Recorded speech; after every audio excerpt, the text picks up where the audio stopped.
মাত্র ১০০ টাকা খরচ করে যদি ৫০০-৬০০ টাকার রেস্টুরেন্টের একটা আইটেম বাসায় বসে টেস্ট করা যায়, তাহলে কিন্তু রেস্টুরেন্টে যাওয়ার আর দরকার নেই।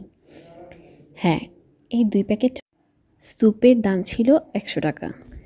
আর এছাড়া ঘরে থাকা উপকরণগুলো দিয়ে একদম পারফেক্ট রেস্টুরেন্টের মতো স্যুপ আজকে আপনাদেরকে রান্না করে দেখাবো। তাও সময় লাগবে মাত্র ১০ মিনিট। প্রথমেই প্যাকেট দুটো কেটে একটা বাটির মধ্যে নিয়ে নিচ্ছি। এই এতটা পরিমাণ হয়েছে। আমি এর সাথে জল অ্যাড করছি। কখনোই কিন্তু গরম জলের মধ্যে এটাকে সরাসরি দেয়া যাবে না। এদিকে কড়াইয়ে জল গরম করতে বসিয়ে দিয়েছি। এবার জল দেওয়ার পরে এই পুরো মিশ্রণটাকে একটু ভালোভাবে মিশিয়ে নিব, যেন কোনো লাম্পস বা দলা না থাকে।